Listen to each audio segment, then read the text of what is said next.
আপনি কি জানেন বানর শিকার কিভাবে করা হয়? শিকারীরা একটি মাটির কলস নেয়।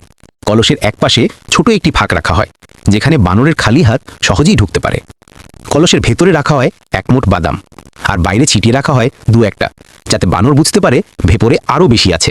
কলসটি গাছের ডালে বেঁধে শিকারীরা লুকিয়ে থাকে। কিছুক্ষণ পর একটি বানর আসে। সেই বাইরের বাদাম খেয়ে দেখে ভেতরে আরও আছে। হাত ঢোকায়, বাদাম ধরে আর মুঠ করে রাখে। ঠিক এখানেই ঘটে সমস্যাটা। হাত মুঠ করার কারণে তার হাত মোটা হয়ে যায়, আর সেই ছোট ফাঁক দিয়ে আর বের হয় না। চাইলেই সে বাদাম ছেড়ে হাত সোজা করে বেরিয়ে যেতে পারত, মুক্ত হতে পারত, কিন্তু সে মুঠ না ছাড়ায় নিজেকেই আটকে ফেলে। শিকারীরা কাছে চলে এলেও সে পালাতে পারে না। এক মুঠ লোভ তাকে বন্দি করে ফেলে। এখন ভাবুন, আমাদের জীবনে কি এমন হয় না?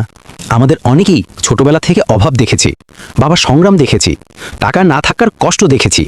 তখন থেকেই মনে হয়েছে অল্পে হবে না, আমাকে অনেক বেশি টাকা দরকার। আমরা বড় স্বপ্ন বুকে ধারণ করি, কিন্তু শুরু করার শক্তি থাকে না। শুরুটা ছোট দেখে আমাদের মন মানতে চায় না। আমরা চাই সবকিছু বড় করে শুরু করতে। ফলে আমরা সেই বিশাল স্বপ্নটাই মুট করে ধরে থাকি। দিন যায়, বছর যায়, কিন্তু এগোনো হয় না। ঠিক সেই বানরের মতো আমরা মুঠ ছাড়তে পারি না, নিজেকে মুক্ত করতে পারি না।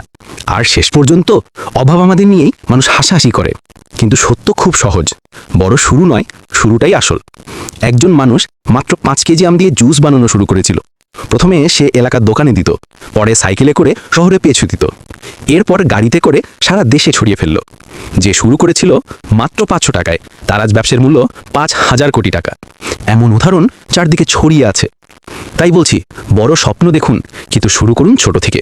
উদ্যোক্তা হন, ক্ষুদ্র উদ্যোক্তা। শুরুতে লজ্জা নয়, শুরু না করাটাই লজ্জার।